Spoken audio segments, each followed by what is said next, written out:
Hello friends, welcome back to JK Exemplified. My name is Devesh or we'll continue our Indian polity section of JKAS Prelims Crash Course 2022.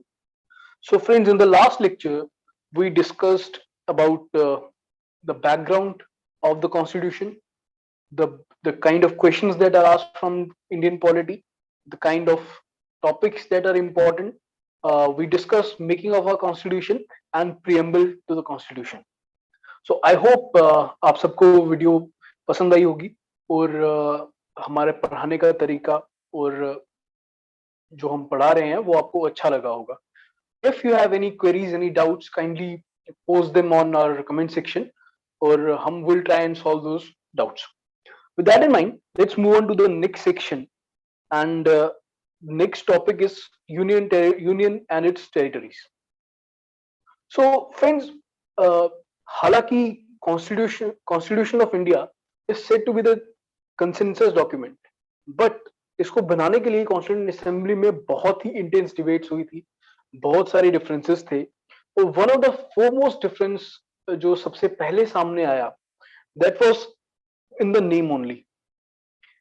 There was difference of opinion about the name that India should have. ठीक है, one section wanted it to be India, the other wanted it to be Bharat. ठीक है. So as a compromise, the name was selected as India, that is Bharat. So the Article 1st of the Constitution says India as a Bharat is union of states rather than federation of states. ठीक है. So आप broadly दो तरह के concepts हैं यहाँ पे. Firstly, union of states and second is federation of states. ठीक है. डिफरेंस क्या है? India is said to be a union of states and US on the other hand is said to be federation of states. Like US, जहां पे there was an agreement between different states to form a federation of states known as united states of America. India में ऐसा कोई agreement नहीं था. Secondly, India is said to be indestructible union of destructible states, यानी कि states के पास right नहीं है कि वो यूनियन से अलग हो जाए. Unlike in US where states it said to be destructible union of indestructible states. ठीक है. सो ये दो डिफरेंसेस हैं जहां पे क्वेश्चन आपको पूछा जा सकता है कि is India destructible union of indestructible states, destructible union of destructible states, so on and so forth. ठीक है. And these two points are important, that it's Indian Constitution, Indian polity is not a result of Indian state is not a result of agreement. Secondly, states don't have right to secede. आप देश छोड़ के बाहर नहीं निकल सकते. Article 1 also defines different kinds of territories. ठीक है. First is territory of the state. For example, state of Punjab has a defined territory. ठीक है. Then union territories.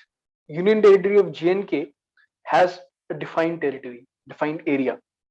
And third is territory that may be acquired by Union of India, Government of India. Yani ki in future, let's assume we acquire territory from Nepal. That would be considered as territory that is acquired by Government of India. ठीक है. And so this is territory of India. Now another term is Union of India. A Union of India consists of states. It does not include territories that may be acquired or union territories. ठीक है. It's a union of different states. So at present there are 28 states and 9 union territories. Okay, remember this fact. You never know, a question can be asked. So first जो article है that defined what is India. Now article 2nd and 3rd are about reshaping the map of India. India as a political unit, we have already discussed that it is indestructible union of destructible states. यानी कि states का map change हो सकता है, states change हो सकती है. For example, 2019 Jammu Kashmir was differentiated from Ladakh. It was firstly converted into a union territory and secondly Ladakh को अलग कर दिया था जम्मू कश्मीर से. तो states are destructible. So Article 2 says power of parliament to admit new states into union of India और establish new states. यानी कि सपोज कल हम नेपाल का कुछ प्लेन्स जो है वहां के मधेसी एरिया जो है, we include it as part of, यहाँ पे article 2 would be applied. Article 2 applies when external territory is included into India. नई स्टेट क्रिएट की जाती है, suppose we acquire some portion of Bangladesh through some treaty. ठीक है, ये एक्वायर करना और स्टेट, नई स्टेट बनाना into union of India which are not part of India already, that is covered under article 2. so अब जो ये एक्वायर करना है, सपोज आप नेपाल की टेरिटरी एक्वायर कर रहे हैं, so this process should be in the form of internationally recognized practices, like there will be cession, occupation, conquest and subjugation. ये फॉर्म्स हैं जिसके थ्रू आप कर सकते हैं। so यहाँ पे क्वेश्चन यही आता है कि बन सकता है, मोस्ट फेवरेबल क्वेश्चन जो ये आएगा कि is article 2 deals with internal reorganisation या इंक्लूडिंग एक्सटर्नल टेरिटरी। ठीक है, इस तरह के क्वेश्चन यहां से बन सकते हैं। Next is article 3। so article 3 is about internal reorganization. See, union parliament has absolute right to form new states, increase or diminish area of a state, alter the boundary of any state, and change the name of any state. For example, United provinces independence के time पे जो थे, इनका नाम change करके उत्तर प्रदेश रखा गया था, and it was done by parliament. ठीक है, सो क्या स्टेट का कोई रोल है इसमें? हाँ, स्टेट का रोल है, बट स्टेट का रोल एडवाइजरी है। वो हम देखते हैं कैसे, प्रोसेस देखते हैं कि कैसे आर्टिकल 3 के अंदर स्टेट की रीऑर्गेनाइजेशन होती है। बिल जो है, पहले condition, bill for such a reorganisation must be introduce with prior recommendation of the president. President recommend करेंगे तभी वो बिल प्लेस किया जाएगा टेबल पे, इंट्रोड्यूस किया जाएगा पार्लियामेंट में। ठीक है, president must refer the same the bill to state legislature. suppose UP के अगर हमें बाउंड्री चेंज करनी है, प्रेसिडेंट पहले तो वो पार्लियामेंट में प्लेस करेंगे with his recommendation, secondly he will also refer the bill to state legislature of UP, और जहां पे वो बोलेंगे कि अगर आपको कुछ इसके रिगार्डिंग कुछ एडवाइजरी है या कुछ कंसर्न्स है, do share it with me. और अगर स्टेट लेजिस्लेचर कुछ करता है, इट्स इंपॉर्टेंट टू नो कि ये बाइंडिंग नहीं है प्रेसिडेंट पे। सपोज उत्तर प्रदेश की सरकार कहती है कि we are not in favour of this particular reorganisation, तो ये बाद में डिस्क्रिशन होगी प्रेसिडेंट की whether he accepts the concerns or not, he includes the concerns in the bill or not. ठीक है, another important point. And union territories के regarding कोई ऐसा प्रोविजन नहीं है। Reason, union territories are already administered by central government only with the help of administrators or lieutenant governor. ठीक है, important points, UT नहीं है। जो प्रेसिडेंट अगर रेफर करता है स्टेट को, तो उनकी जो एडवाइजरी, उनकी जो कंसर्न्स हैं, वो बाइंडिंग नहीं है प्रेसिडेंट के ऊपर, और जो बिल है that is introduced with prior recommendation of president. अब ये डिफरेंट है यूएस से, जहां पे कंसेंट ऑफ स्टेट, अगर रिऑर्गेनाइजेशन करनी है वहां पे पार्लियामेंट ने, तो consent of state is must. जब तक स्टेट उसको रेटिफाई नहीं करेंगे तब तक बाउंड्री चेंज नहीं हो सकती। So these are certain facts, और चेंज करने का जो प्रोसेस है, this is by simple majority only. Simple majority मतलब more than 50% of those present and voting. So it's a very simple process. Constitutional amendment under Article 368 नहीं लग रहा है यहाँ पे। ठीक है, so these are a few things that are very important to know. Now, एक चीज जो most of us miss is कि Article 2 और Article 3 जो है, ये स्टेट की बाउंड्री, स्टेट का नाम, स्टेट की टेरिटरी चेंज कर रहे हैं, और ये सब चीजें किस में इंक्लूडेड है? Schedule 1 of the constitution. So हम कह सकते हैं कि article 2 and 3 are provide the methods to make changes to schedule 1. इस तरह का क्वेश्चन भी आ सकता है। एक क्वेश्चन आ सकता है कि article suppose article 3 is deals with reorganisation of states, ठीक है। दूसरा क्वेश्चन ये भी आ सकता है कि article 3 describes the method to make changes to schedule 1 of the constitution, ठीक है। This is a very important point जो जनरली हम टेक्स्ट बुक में भी यूज कर देते हैं और पढ़ते हुए या कोई पढ़ाता है तो मिस हो जाता है। छोटी छोटी माइन्यूट चीजें हैं, क्वेश्चन में भी asked. So next point is about article 4। Article 4 says कि जो लॉज अंडर आर्टिकल 2 and 3 है, they are not constitutional amendment under article 368, ठीक है। यानी कि सिर्फ सिंपल मेजोरिटी चाहिए, जो मैंने बताया, मोर than 50% of those present and voting. अब शेड्यूल 1 की में चेंजेस की बात कर ली हमने, बट शेड्यूल 4 में भी चेंजेस होगा। शेड्यूल 4 क्या है? Schedule 4 describes the seats of Rajya Sabha. अब सपोज टेरिटरी अगर चेंज होती है तो टेरिटरी के according the number of seats Rajya Sabha भी चेंज होगी।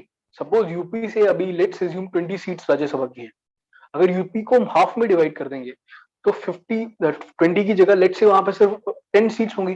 That would mean there would be changes to schedule 4 of the constitution, ठीक है। और ये जो चेंजेस है जस्ट लाइक आर्टिकल 2 and 3 ये भी simple majority. Another important point,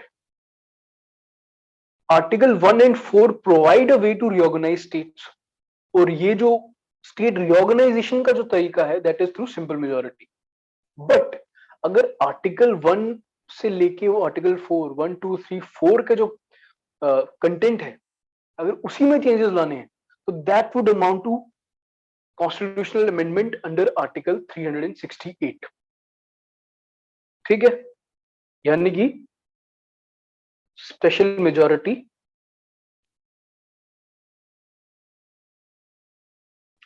जो जिसका मतलब होता है 2/3 ऑफ प्रेजेंट एंड वोटिंग और 50% of total membership of the house.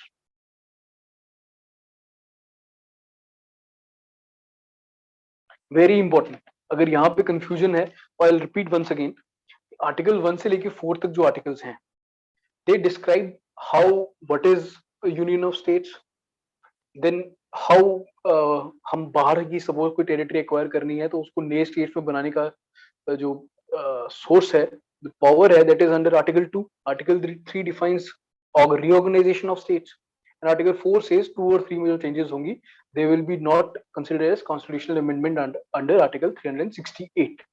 ये एक चीज हो गया।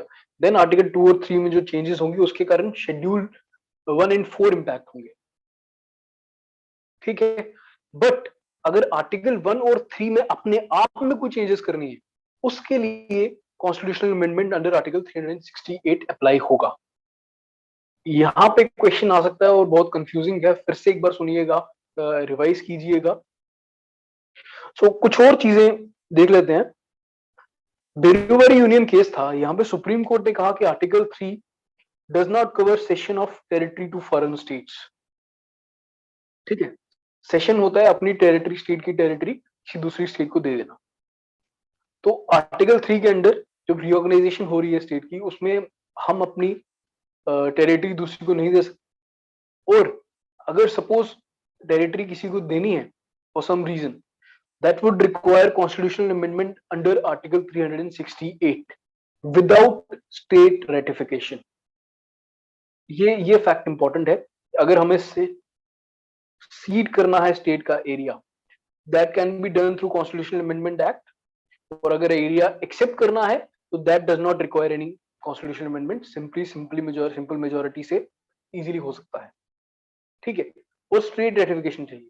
स्टेट रेटिफिकेशन नहीं चाहिए, क्यों नहीं चाहिए? क्योंकि स्टेट रेटिफिकेशन जो है उन इश्यूज पे जरूरी है जहां पे स्टेट की लेजिस्लेटिव या फिर एग्जीक्यूटिव पावर्स कॉम्प्रोमाइज हो रही हैं या चेंज हो रही है।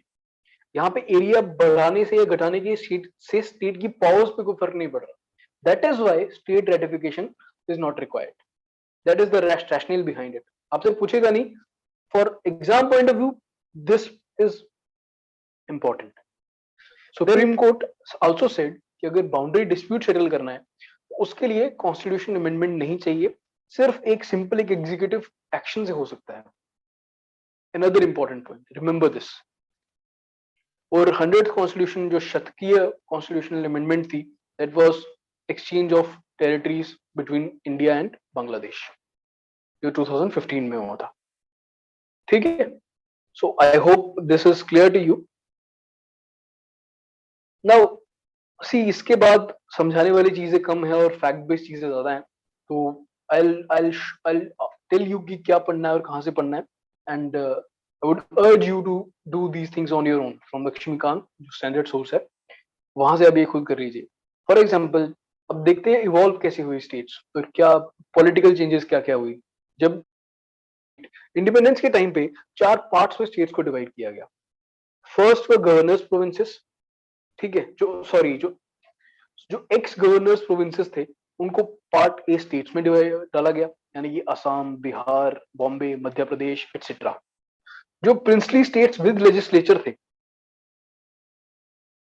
उनको पार्ट बी स्टेट्स में डाला गया। चीफ कमिश्नर्स प्रोविंसेस जो थे, अजमेर, भोपाल, बिलासपुर एक्सेट्रा, ये लिस्ट आप देख लीजिएगा, लक्ष्मीकांत ने दे रखी है, उनको पार्ट सी में डाला गया। और पार्ट डी में सिर्फ अंडमान एंड निकोबार आइलैंड डाला गया। बहुत कम चांस है ऐसा कुछ क्वेश्चन पूछने का, बट यू नेवर नो। हमने देखा है बहुत ही हार्ड फैक्ट्स पूछे जा रहे हैं, सो ये पूछ सकते हैं। नाउ सी, जब भी कोई चेंजेस करनी हो कॉन्स्टिट्यूशन में किसी भी तरह की, तो सबसे पहला काम जो सरकार करती है, that is to form a committee. ठीक है, कमेटी स्टडी करती है इश्यूज को, उसके बाद अपनी रिकमेंडेशंस देती है। कुछ रिकमेंडेशंस एक्सेप्ट होती हैं, कुछ नहीं होती हैं, बट कमिटीज इंडिपेंडेंस के टाइम पे भी बनती थी और आज भी बन रही है। सो रिओर्गेनाइजेशन की committees immediately after independence start हो गई थी, और उसके पीछे रीजन ये थे कि India is a linguistically very diverse nation, और language forms a very strong part of your identity, और इसकी वजह से there was a sense of unity among people of a particular area who felt कि हमारी अलग स्टेट होनी चाहिए, because we have a different language and a different culture. तो इसके लिए सबसे पहले लिंग्विस्टिक प्रोविंसेस कमेटी बनाई गई अंडर एस के धार, और इन्होंने रिकमेंड किया कि एडमिनिस्ट्रेटिव कन्वीनियंस, यानी एडमिनिस्ट्रेशन का ease, rather than linguistic factors को की बेसिस पे रिऑर्गेनाइजेशन होनी चाहिए। और उसके बाद में जेवीपी कमेटी बनाई गई, जिसके मेंबर्स थे जवाहरलाल नेहरू, वल्लभ भाई पटेल और पित्तभी सित्तरमैया। इन्होंने भी language as a basis reject किया।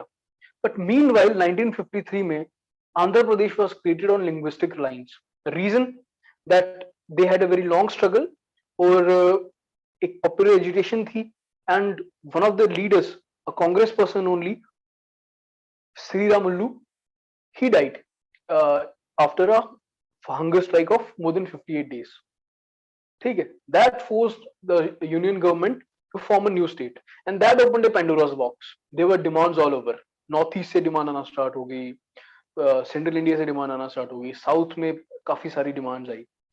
Then again Fazal Ali commission was form to look into the issue in 1956। ठीक है, and they held that language, broadly they accepted कि ठीक है language can be a basis, but they rejected कि one language one state होना चाहिए। ऐसे India में there are hundreds of languages, अगर ऐसा चला तो there would be hundreds of states. India would be a much more divided polity than it was formed. So they said that strength, unity of the country, cultural homogeneity, financial stability of the states, ये सारे factors भी consider करने चाहिए। तो इसके बाद process of formation of new states started. Number of states were created. Maharashtra and Gujarat was separated. Goa was acquired. Then Goa and Daman, Diu and Nagar Haveli, all these union territories were formed. Puducherry was included. So अब मैं आपको urge करूंगा that as a self work you just go through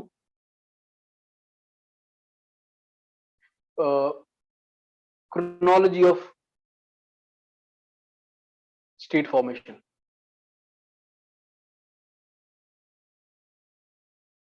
एक list बना के अपने room की एक दीवार पे चिपका दीजिए, दिन में 1-2 बार नजर मार लीजिएगा, उतना इंपॉर्टेंट नहीं है। आई वुड रिकमेंड कि 4-5 बार अगर आप पढ़ेंगे, कोई स्टिक कर गया, एग्जाम में आ गया, तो you will be able to answer it. So friends, let's continue to the next topic, which is fundamental rights.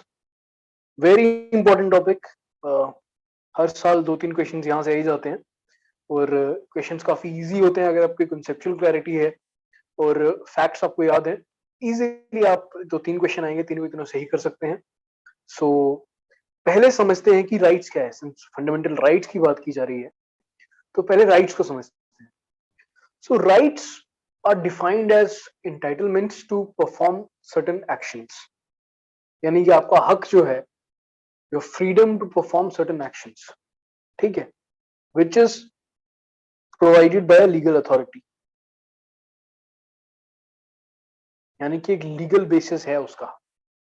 अगर सपोज कोई आपके उस राइट को इन्फ्रिंज करता है, you have the right to take a recourse and go to the court, या police के पास जा सकते हैं कि मेरा राइट वायलेट होता है, और फिर आप जुडिशरी में जा सकते हैं, ठीक है। It's very plain and simple concept. Rights का ओरिजिन अगर हम देखें, so it's a modern concept. Rights तब आया जब स्टेट एग्जिस्टेंस में आई। एक सिंपल सा क्वेश्चन यूपीएससी में पूछा गया था 2020 में, आई थिंक, और it said which of the following is correct, rights are claims of state against individuals. हमने पहले ही डिस्कस किया है, these are entitlements of individual. Rights individual के होंगे हमेशा, these are privileges, rights are not privileges. आपको आपकी क्लास की वजह से राइट्स नहीं मिल रहे हैं, या आपके सोशल स्टेटस की वजह से राइट्स नहीं मिल रहे हैं। आपको राइट्स मिल रहे हैं because you are a citizen of a country, ठीक है। Rights are claim of the citizens against the state. चलिए इसको देखते हैं। Rights are privileges of few citizens against many, ठीक है।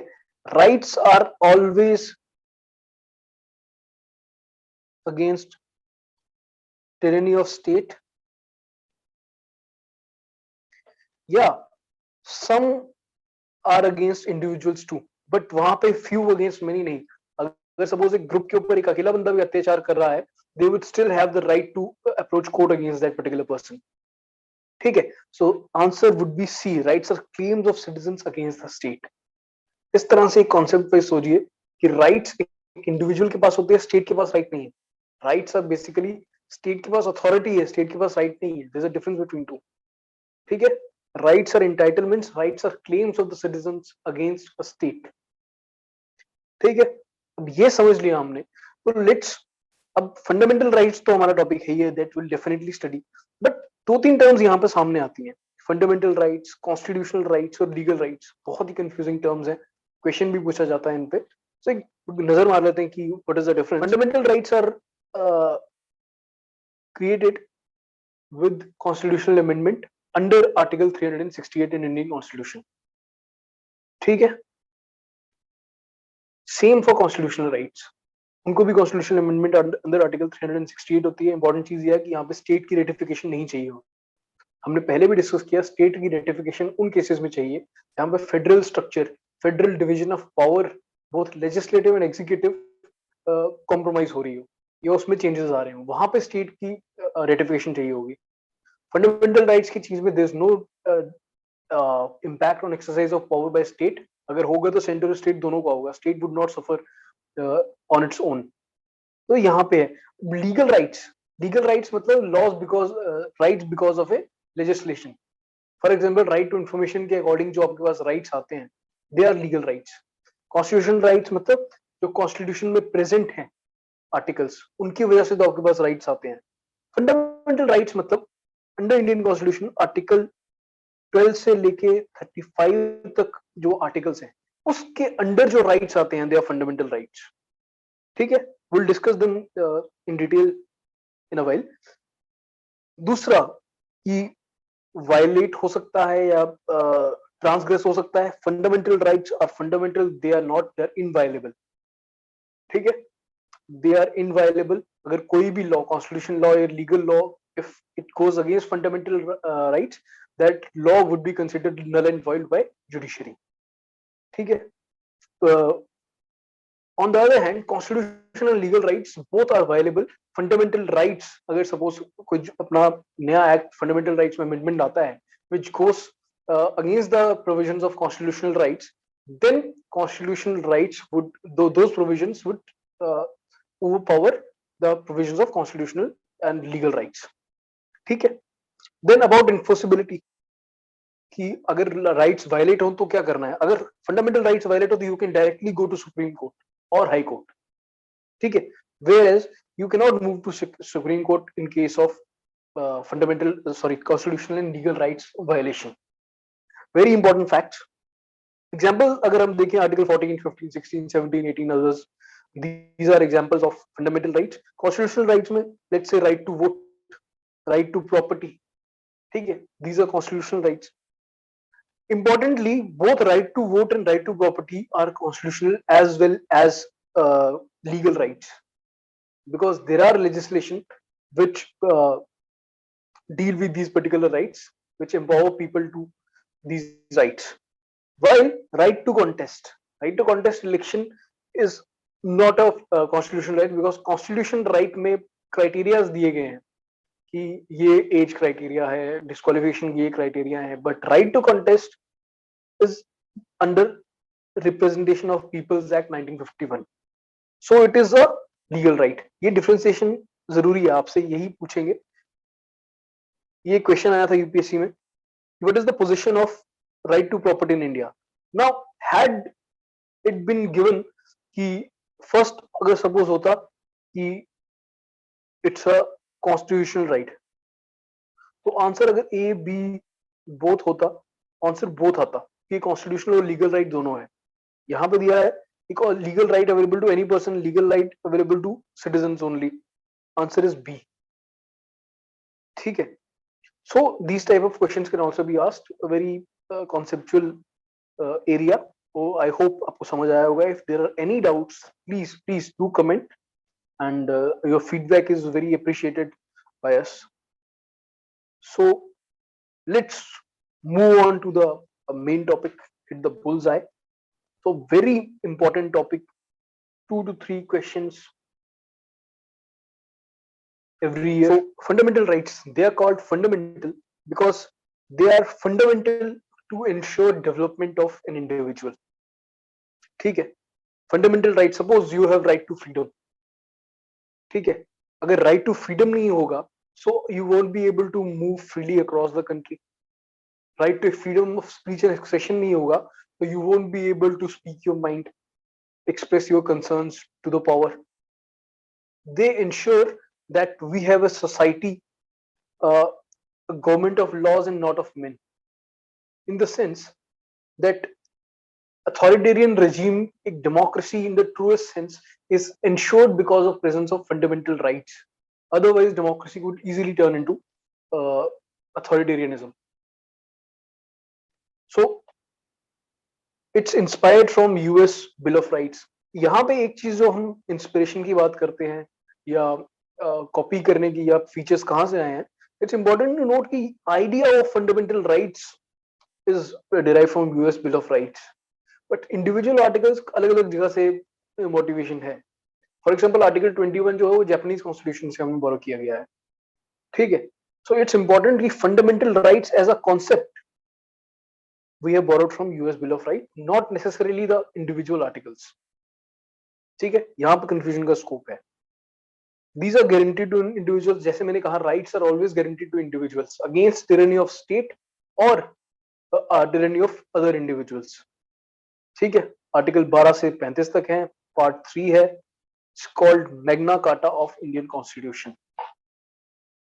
Now, Magna Carta as a concept, it's of British origin, or it historically it was a charter of liberties which was signed by King John, who was forced by people of his time to give assent to this particular charter in 1215, and it ensured that government was not above law. ठीक है. Again, ensured that government of law, not government of men, was existing. This is the first document that ever gave rights to people. and it was way back in 1250. So fundamental rights, let's see some more of features. They are justiciable. That is, if you feel that your fundamental rights are violated, you can approach court. And special thing is, you can directly approach Supreme Court under Article 32. Okay, there are very few laws uh, where you can do this, and those are fundamental rights only. Another important thing is, though India was inspired, or India took inspiration from US, but India के जो fundamental laws हैं, वो world में सबसे ज़्यादा exhaustive fundamental laws हैं. Article 21 में आप privacy से लेके right to life, right to breathe pure air, right to live without pollution, right to healthy living, ये सब guaranteed है. Right to Article 21 is one of the most exhaustive rights that you can find. ठीक है, और इसी के कारण, since Supreme Court is actively involved where the process of judicial review, वो rights की interpretation अलग अलग तरह से दे रहा है. That is why it is one of the most elaborate rights in the world, fundamental rights in the world. These are defended and guaranteed by Supreme Court and also by Constitution. Supreme Court is called the guarantor of and defender of the fundamental rights. Very important question directly पूछा जा सकता है. I think 2015 में there was a question in UPSC. Who is the guarantor of fundamental rights? Supreme Court, President of India, Prime Minister of India, Governor. So your option would be Supreme Court. They operate as limitations on tyranny of executive and arbitrary laws of legislature. ठीक है, यानी कि basically the purpose is to help individual fulfill his potential and live a life that is worth living. Okay, and in that aspect, अगर rights, suppose India में, let's assume you have a despotic government, एक despotic government आ जाती है, and they start randomly they start doing things. For example, आके आपका घर तोड़ दें, ठीक है, आके आपको without any reason आपको गवर्नमेंट जॉब से निकाल दिया जाए. You are denied services. आपके घर में let's assume आपको बैन कर दिया जाए कि आप अपने लोकल मंदिर में नहीं जा सकते. These are arbitrary acts. ठीक है, और एग्जीक्यूटिव अगर ये arbitrary acts without any limitation करता रहे, that would turn into authoritarian government. So fundamental rights ensure that there is no tyranny of executive और arbitrary laws नहीं बनाए जाए legislature. ठीक है, so let's see the next section. Now fundamental rights जो है ना, वो उसको हम दो तरह से डिवाइड कर सकते हैं. एक डिवीजन है कि फंडामेंटल राइट्स मिल किसको रहे हैं. Most fundamental rights are available to citizens, some are available to foreigners or legal persons also. ठीक है, and some are दूसरी तरह से फंडामेंटल राइट्स किसके अगेंस्ट मिल रहे हैं. स्टेट के अगेंस्ट तो सभी मिल ही रहे हैं. State can not do things arbitrarily, but individual के अगेंस्ट भी मिल रहे हैं. इसको याद करने का तरीका ये है कि जो सिटीजन्स के अगेंस्ट, जो सिटीजन्स के लिए को फंडामेंटल राइट्स मिल रहे हैं, they would be specific to individual. For example, right to employment. आप किसी फॉरेनर को आके बोलेंगे नहीं कि आप आइए यहाँ पे, आपको you have right to employment, you can seek employment. ठीक है, right to education, right to equality with respect to employment, right to freedom. These are rights which are pertaining to individual. आप फॉरेनर को ये भी नहीं बोलेंगे again कि आप आइए और यहाँ पे आपकी इक्वालिटी है, you can seek job, you can will not be discriminated against.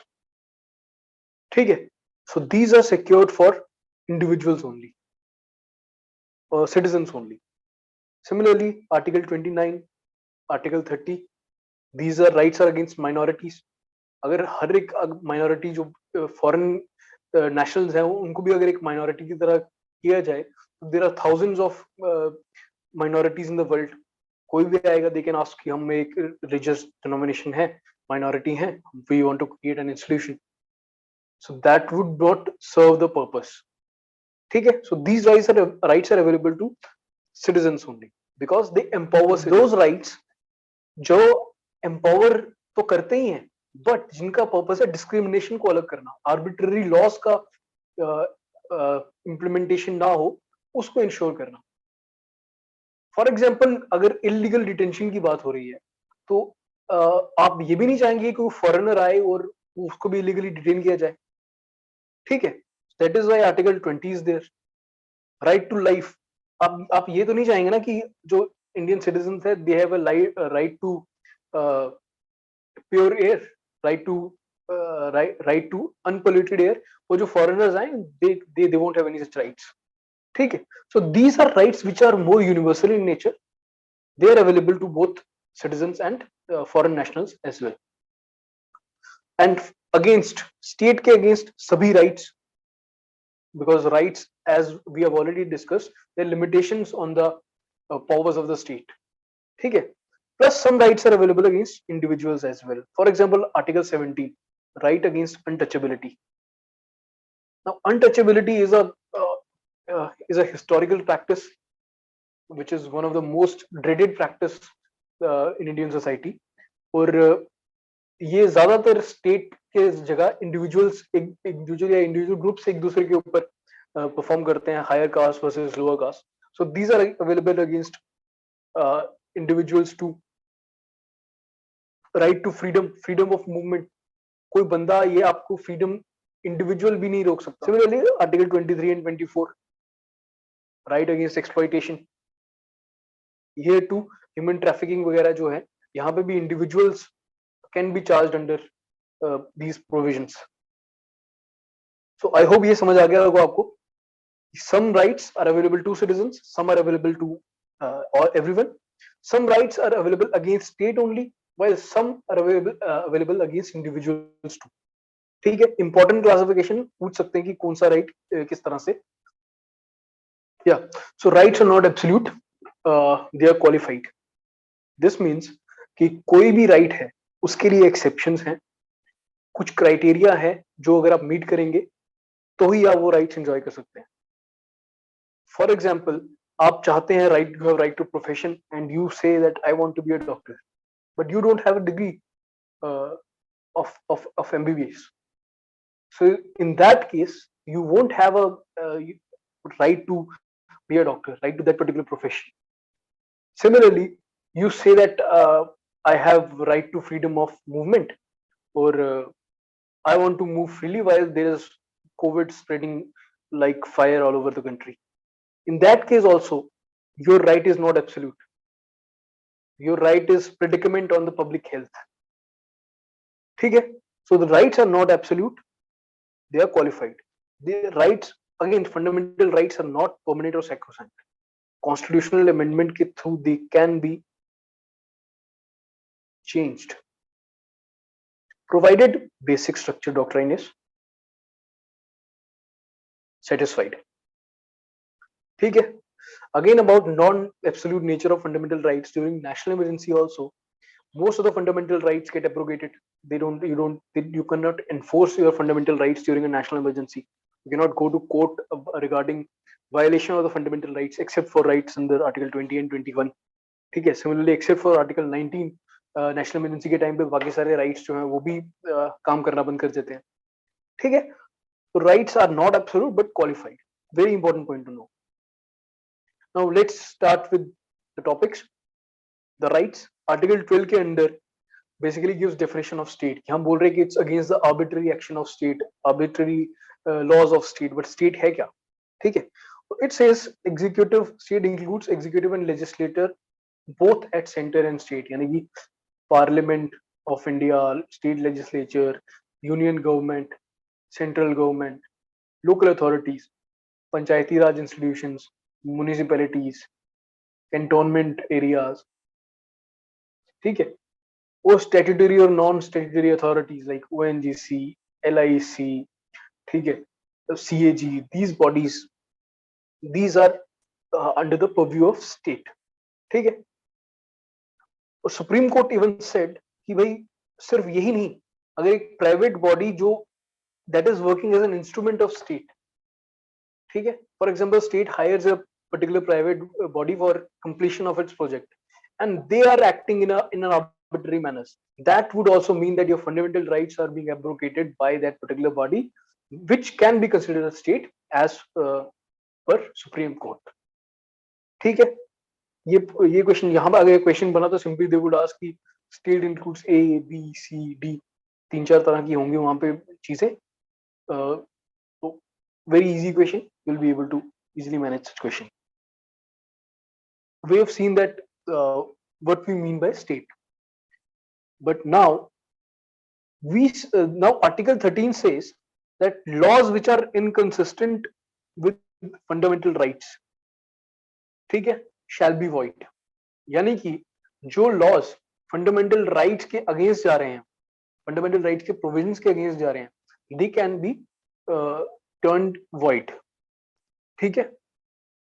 Now laws in this sense include permanent laws, यानी कि जो पार्लियामेंट या स्टेट लेजिस्लेटिव असेंबलीज लॉज बनाती हैं, फॉर एग्जांपल आरटीआई, ठीक है, इस तरह के जो लॉज हैं. देन टेम्पररी लॉज, प्रेसिडेंट जब पार्लियामेंट सेशन में नहीं होता, he makes certain ordinances, they would also be considered as laws.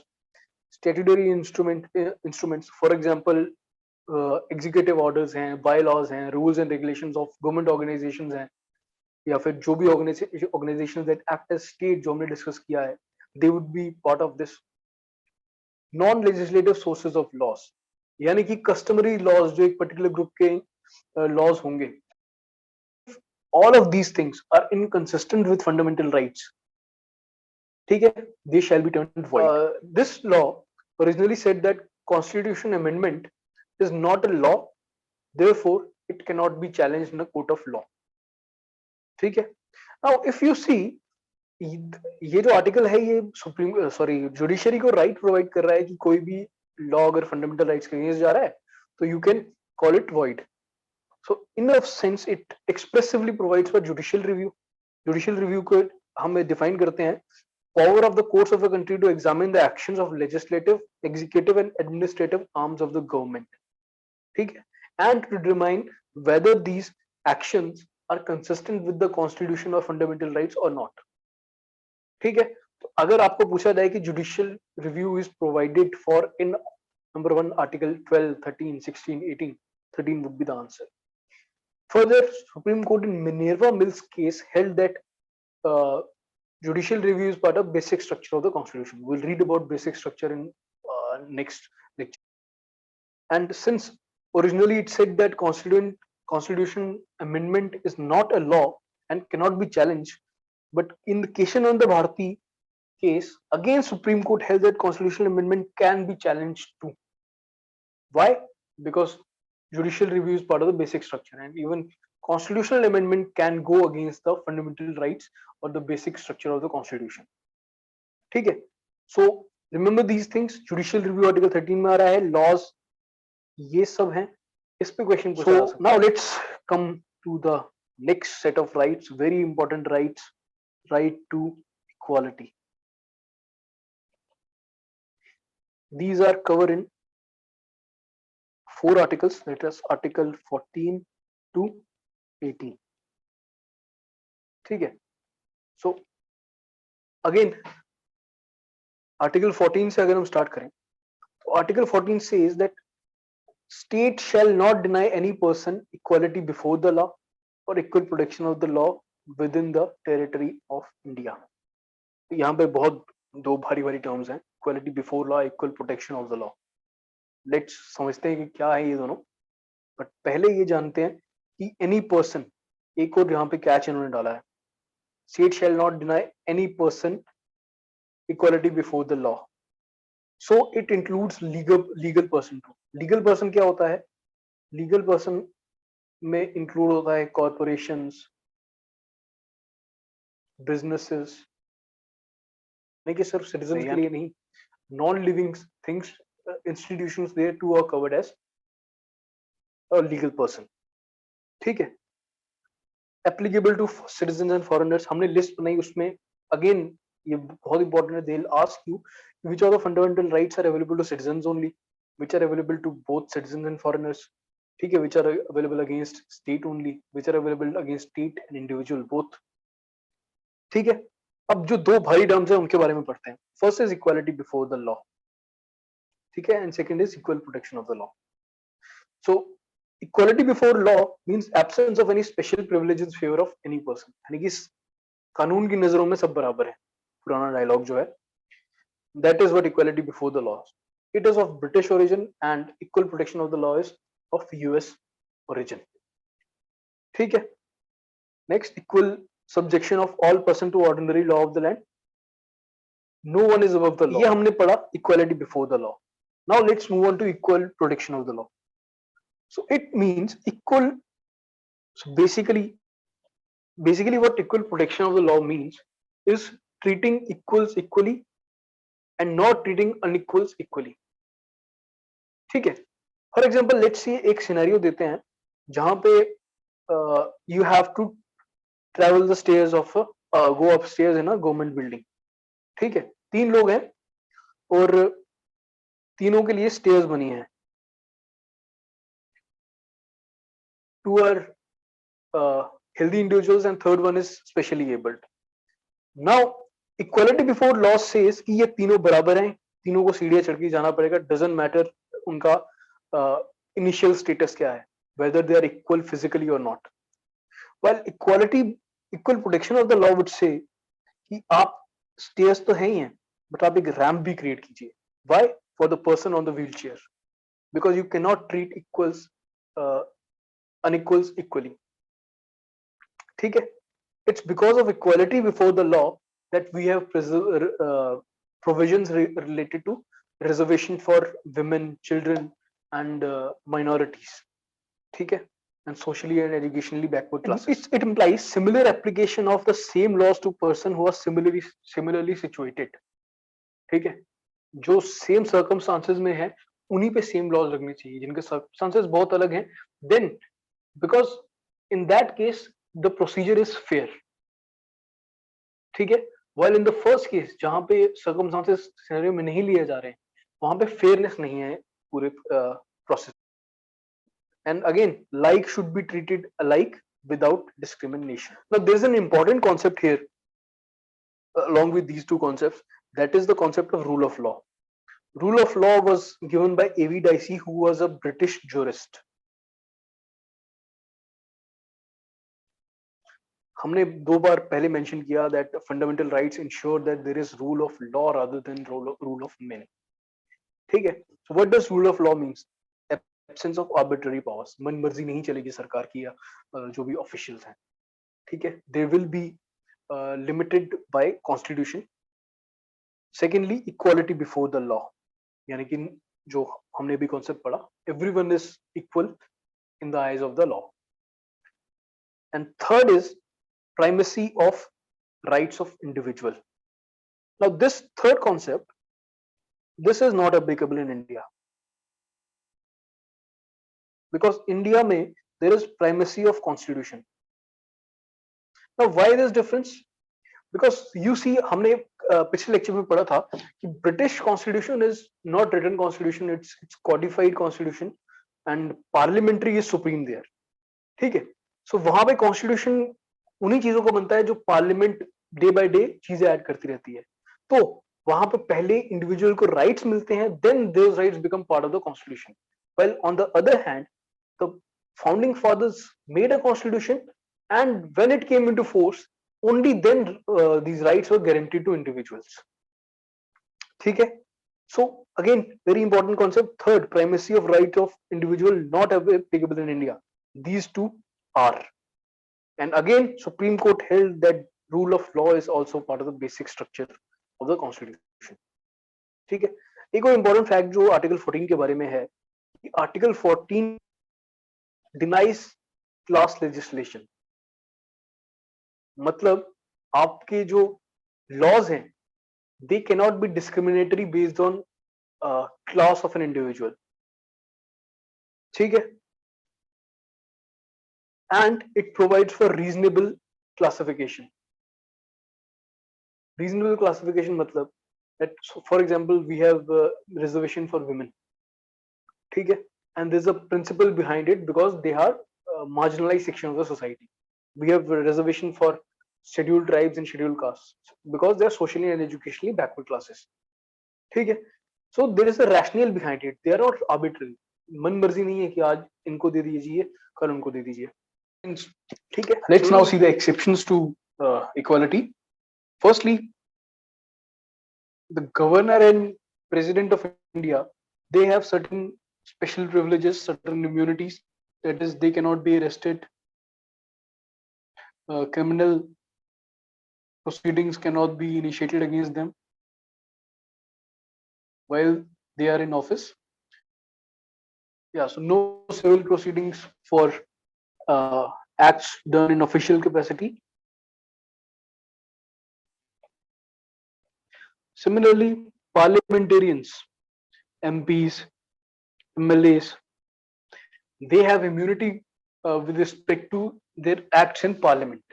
That is, whatever they do in parliament, they cannot be charged for that. The proceedings cannot start for that. So ये कुछ special privileges हैं तो parliamentarians को मिल रही है. Similarly, diplomats, heads of states, dignitaries of foreign governments, they have diplomatic immunity. That is, no criminal or civil proceedings can be started against them while they are on an official visit. Okay. So you can see the rationale behind these exceptions. These two are not arbitrary. So that is right to equality under Article 14. Now let's move on to Article 15. Okay. It says that state shall not discriminate against any citizen on grounds only of religion, race, caste, sex, or place of birth. ठीक है? This right is available against state only. ठीक है? यानी कि based on these factors, religion, race, caste, sex, and place of birth, आपकी जात पात, धर्म, आपका जेंडर और आप कहाँ की पैदाइश हैं, उसके बेसिस पे आपके साथ डिस्क्रिमिनेशन नहीं हो सकती. ठीक है? These laws are against state only. Further, the word only means कि अगर सपोज कोई और फैक्टर्स हैं जिसके साथ में ये जुड़े हुए हैं, then discrimination, then differentiation may be acceptable. ठीक है? सिर्फ इन ग्राउंड्स पे नहीं हो सकती. Then Article 15 clause 2 says no citizen shall be subject to any disability, liability, restriction or condition on the grounds only of religion, sex, caste and place of birth. ठीक है? With respect to public places. Now, public places क्या हो सकते हैं? Hotels हो सकते हैं, restaurants हो सकते हैं, ठीक है, पब्लिक बाथ्स हो सकते हैं, वाटर सोर्सेज हो सकते हैं. यानी कि रिलीजन, रेस, कास्ट, सेक्स और प्लेस ऑफ बर्थ के बेसिस पे आपको पब्लिक प्लेसेस में एक्सेस से रेस्ट्रिक्ट नहीं किया जा सकता. ठीक है? और ये दोनों स्टेट और प्राइवेट इंडिविजुअल के अगेंस्ट है, क्योंकि काफी बार upper class, let's assume, they bar entry of lower class from let's say places of water sources because they believe कि अगर वो वहां आएंगे तो इम्प्योर हो जाएगा पानी भी. ठीक है? This is prohibited under article 15 clause 2. Alright, exceptions यहाँ पे हैं कि इक्वालिटी तो है, अगर नॉर्मल होता तो यहाँ पे इक्वालिटी बिफोर द लॉ होता, but equal protection of the law के लिए वी नीड टू इंश्योर कि special provisions for some sections like women and children. जैसे वुमेन के लिए रिजर्वेशन है इन पंचायती राज इंस्टीट्यूशंस. ठीक है? बच्चों के लिए भी कुछ स्पेशल प्रोविजंस क्रिएट की जा सकती हैं. Special provision for socially educationally backward और एससीज और STs, reservation of seats for एससीज और STs in parliament and grassroot democracy, ये प्रोविजंस जो हैं.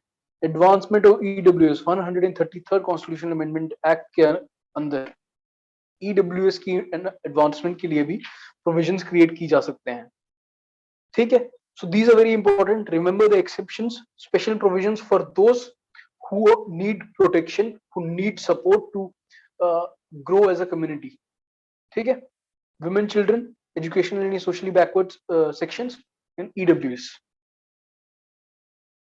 So next is Article 16. So it provides for equality of opportunity. Now हमने देखा था preamble में भी equality was twofold: of opportunity, of status. So first thing is dealt here: equality of opportunity for all citizens in matter of employment and appointment to any office under state. Employment and appointment के context में है ये. There cannot be any discrimination on the basis of race, religion, sex, descent, place of birth or residence. ठीक है. This is with respect to employment or appointment. अगर educational institutions आते थे, they would have been included in public spaces. ठीक है, which were covered under Article 15.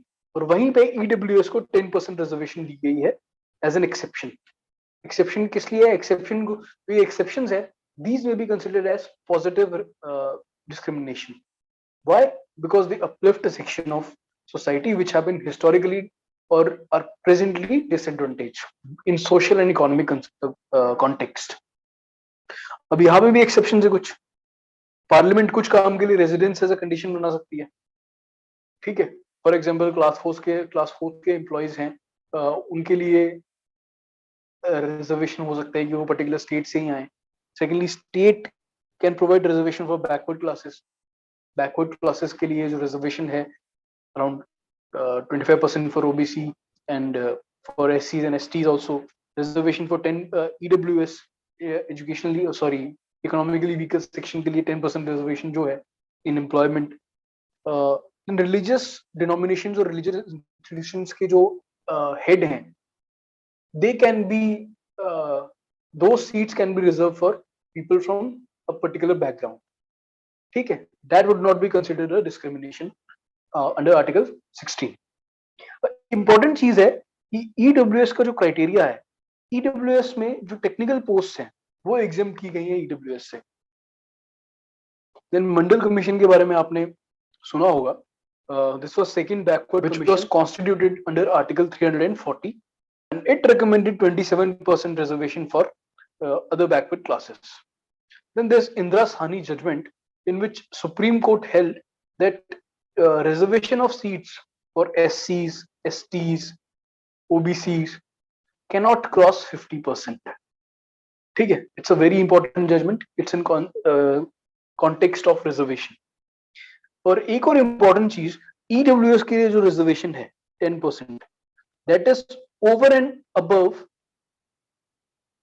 this 50% for SCs, STs and OBCs. ठीक है. ये चीज याद रखिएगा.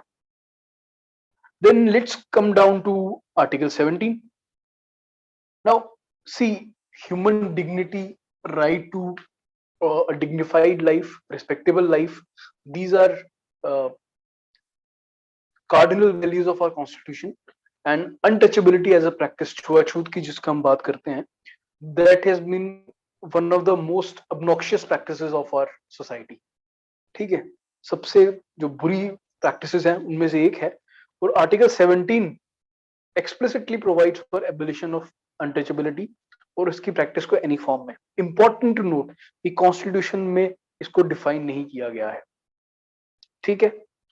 और एक और चीज जो इंपॉर्टेंट है कि it is against private individuals और available to citizen and non citizen. Untouchability can not be accepted. It's a very basic human right, a fundamental right, and as I have said that rights which are very basic, which have universal appeal, are applicable both to citizens and non-citizens. ठीक है. और there are certain fundamental rights जो अपने आप में ही applicable है. For example, Article 15, Article 16, Article 14. But Article 17 जैसे कुछ rights हैं जहां पे आपको legislation की help लेनी पड़ती है to give clarity. ठीक है. Similarly, Article 17 जो है वहां पे protection of civil right act जो है 1955 बनाया गया ताकि एक इंडिविजुअल के सिविल राइट्स जो है they can be protected. So article defines civil rights as any right accruing to a person by reason of abolition of untouchability by article 17. यानी कि जो राइट्स एक इंडिविजुअल को पहले एप्लीकेबल नहीं थे, अवेलेबल नहीं थे because of untouchability, they will now be applicable, they will now be available to that particular individual. ठीक है? और this too does not define untouchability. Very important, untouchability is neither defined in Constitution nor in Protection of Civil Rights Act. Mysore high court ने अपनी judgement में कहा था कि article 17 के अंदर जो अनटचेबिलिटी है, इसे हमें एक हिस्टोरिकल कॉन्टेक्स्ट में देखना चाहिए. It according to High Court, it refers to social disabilities imposed on certain classes of person by reason of their birth in certain castes. यानी कि आप एक पर्टिकुलर कास्ट में आए, उसके कारण जो सोशल डिसेबिलिटीज, जो छूआछूत, जो डिस्क्रिमिनेशन आप फेस करनी पड़ती है, that is what counts as untouchability. कोई फिक्स नहीं है कि ये प्रैक्टिसेस अनटचेबिलिटी में होगी. अगर डिसेबिलिटी है बिकॉज ऑफ योर कास्ट, अगर आप दलित हैं और उसके कारण आपको छूआछूत को एक्सपीरियंस करना पड़ रहा है, that would count as, it does not cover social boycott of few individuals. अगर एक पूरी कम्युनिटी नहीं, अगर दो चार सपोज एक कम्युनिटी के लोग are socially boycotted, then they are not boycotted because they belong to a particular caste. They are boycotted for other reasons. So that does not come under Protection of Civil Rights Act or Article 70. ठीक है? Very important point. यहाँ से आपको एक बड़ा simple सा question पूछ सकते हैं कि which of these protects abolishes untouchability. ठीक है? That would be Article 70. Protection of Civil Rights Acts implements which article, which fundamental right, article fundamental right under Article 17. ठीक है? So इस तरह के क्वेश्चंस के लिए थोड़ा ध्यान रखिए. Then final article for the lecture, that is Article 17. So जो पिछले आर्टिकल्स थे, they ensured equality of opportunity. Article 17 ensures equality of status, which has been explicitly mentioned in our preamble. So it prohibits state from conferring any title. So historically जो titles थे, राय बहादुर, महाराजा, ये जो titles है, they have been abolished by state.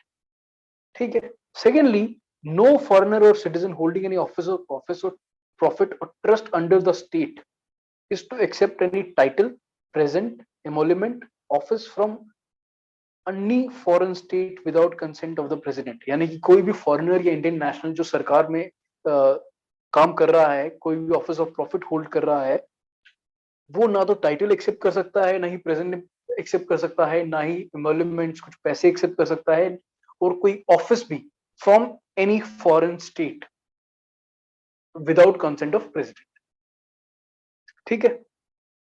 Now supreme court ने कहा कि constitution validity of award, Bharat Ratna हो गए, पद्मश्री हो गए, पद्मा अवार्ड्स हो गए, Padmashri, Padma Vibhushan etcetera, and scientific awards हो गए, साहित्य अकादमी अवार्ड्स हो गए.